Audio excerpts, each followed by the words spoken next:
Elena Chavez, a woman of Mexican descent, is the owner of a small restaurant nestled on the corner of the main street of a peaceful town in the United States. The diner, with its traditional dishes such as heirloom tacos and rich stewed pozole, is not only her main source of income but also her pride, where she sends her love for her homeland and family. Every morning, Elena wakes up very early, carefully prepares each fresh ingredient. Her hands wrap each tamale as if she is recreating the image of her mother from her childhood days in Mexico. However, recently, the financial burden has weighed heavily on Elena's small shoulders. The emergence of large restaurant chains in town has caused a decrease in the number of customers to her restaurant. The epidemic and economic crisis have made the situation even more serious. Every night after cleaning, Elena sat quietly in the kitchen, looking at the piles of bills without knowing how to manage them. Her eyes were sad when she remembered the days when the restaurant was still bustling with laughter, when customers praised her food and promised to come back with friends. However, Elena did not allow herself to fall. She began experimenting with new approaches to save the restaurant, such as promoting on social media and creating special dishes at more reasonable prices. Each of these small actions carries a fragile hope, but deep down, the fear of failure is always haunting. Still, every time she gets tired, Elena whispers that she can't give up, because the restaurant is more than just a job. It's a dream, a symbol of the resilience and love she's nurtured over the years. Elena's life is increasingly at a standstill as financial difficulties gradually become uncontrollable. Debts from restaurant repairs and space rent continue to pile up, while the number of customers has decreased significantly. People who used to be patrons now often choose large restaurant chains because of cheaper prices and convenience. This made Elena not only feel pressured but also disappointed, as if her efforts and enthusiasm were gradually being forgotten. One day, Elena receives a warning letter from the landlord, informing her that if she doesn't pay the rent on time, she will have to close the restaurant. Holding the letter in her hand, Elena felt like the heavens and the earth were collapsing. She sat quietly on a wooden chair in the shop, her eyes staring out the window, where the golden end of daylight shone on the sign that had faded over time. In her heart, a mixture of anxiety and helplessness rose at the thought of having to announce this bad news to her family. Not only that, Elena also faced suspicious glances from some residents in the town. Some argue that her small eatery can't compete, and that it's only a matter of time before she closes. Those words, whether accidental or intentional, hurt her even more. But what hurts Elena the most is the thought that she may lose the opportunity to pass on her family's legacy to the next generation. However, Elena did not allow herself to give up. At night, when the town was quiet, she sat quietly in the kitchen, flipping through old notebooks for new ideas. She thinks about organizing small events, experimenting with new dishes, or discounts to attract customers. But time and resources are limited, and with each calculation, she realizes that her chances of success are getting slimmer. Deep down, Elena understood that she needed something bigger, a miracle or a real help, to be able to keep her dream alive. When Elena was on the verge of despair, a miracle happened. A group of patrons led by Maria, a teacher of Mexican descent, and Jack, a longtime resident, have realized the hardship Elena is experiencing. They decided they couldn't stand still and watch a significant part of the town disappear. Maria recalled the warm dinners at Elena's diner, where she used to celebrate her son's birthday, and Jack cherished the food that had helped him get through the difficult times following his wife's death. Maria and Jack began spreading Elena's story on social media, calling on the community to help. They shared memorable photos and memories at the restaurant, emphasizing that it is not only a place to eat but also a symbol of culture and solidarity. The articles quickly received a response.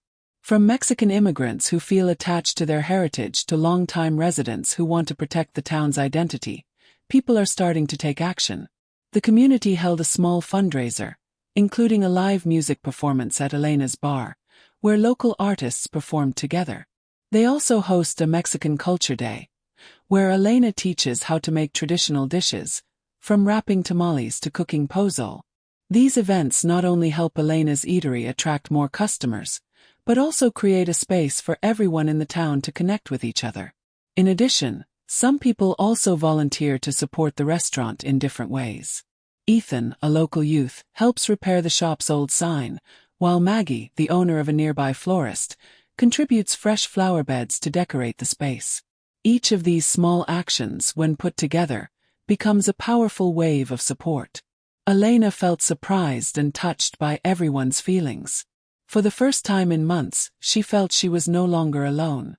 The community's help not only brings new hope, but also inspires in her a strong belief in the value of solidarity.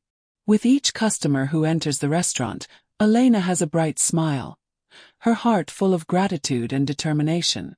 The day of the biggest event, the multicultural festival at Elena's restaurant, has arrived.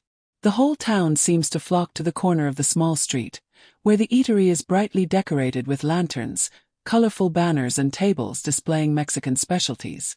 The bustling atmosphere pervades everywhere, with laughter, traditional music, and the intriguing aroma of the dishes being prepared on the spot. The special feature of the event lies not only in the food but also in the stories shared. Maria, who initiated the campaign, stood up to talk about what the eatery means in the community, highlighting how it has become a bridge between immigrants and longtime residents. Jack shares his memories of how Elena's enchilada comforted him during the most difficult days. One by one, others also stepped up, from a boy who had celebrated his first birthday at the restaurant to a couple who had met for the first time here, each with their own story, full of emotions. The event is also an opportunity for residents from different cultures to contribute. Maggie, the florist, brought her family's heirloom apple pies. Mr. Park, a South Korean immigrant, introduced homemade kimchi, and the Johnsons, who owned farms in the suburbs, brought jams and honey. The whole restaurant becomes a vivid picture of cultural diversity, where everyone finds connection through the simplest things, the food and the story. The climax of the festival is when everyone holds hands together, singing a simple song about love and solidarity. Elena stood silently in the crowd, her eyes shining as she saw her small diner not only revived, but also became a true symbol of connection. In that moment, differences in language, culture, or origin are all erased. The event ended with a promise from the community. They will continue to support Elena's eatery and make it an integral part of the town. Elena, with a heart full of hope, felt that she had not only saved the restaurant, but also contributed to building a strong community where everyone was valued and loved. After the multicultural festival, Elena's restaurant was not only saved, but also became a symbol of the town. The solidarity and love of the community changed everything. In the days that followed, Elena's restaurant became more crowded than ever. Not only returning patrons, but also many from neighboring towns, curious to experience the special flavors and inspiring story of Elena. With support from fundraising and events, Elena has paid off the debt and improved the restaurant. She revamped the signage, added tables and chairs, and expanded the menu to include dishes from different cultures, suggested by her loyal customers. The eatery is now not only a place to serve Mexican food, but also a cultural exchange space where people can share their own food and stories. Elena, with a grateful heart, decides to repay the favor by hosting free cooking sessions, especially for the young people in town. She wants to pass on not only the recipes but also the lessons of perseverance, compassion, and the value of preserving cultural identity. These sessions become a meeting point for family and friends, where people cook together, laugh, and make good memories. One day, when looking at the crowded restaurant with laughter and warm light, Elena couldn't help but be moved. She recalled the dark days, when she thought it would be over. But now, she realizes that this restaurant is not only her own dream, but also a fire that connects the whole community. Elena's story spread far and wide, even attracting the attention of the press and local organizations. A small newspaper wrote, "Elena's restaurant not only serves delicious food, but also offers a valuable lesson in the spirit of solidarity and the strength of community." At the end, Elena stood in front of the restaurant, smiling as she watched the families enter, the children playing, and the diners enjoying the food in joy. In her heart, pride swells up, not only for overcoming difficulties but also for proving that, with love and support, no challenge is insurmountable.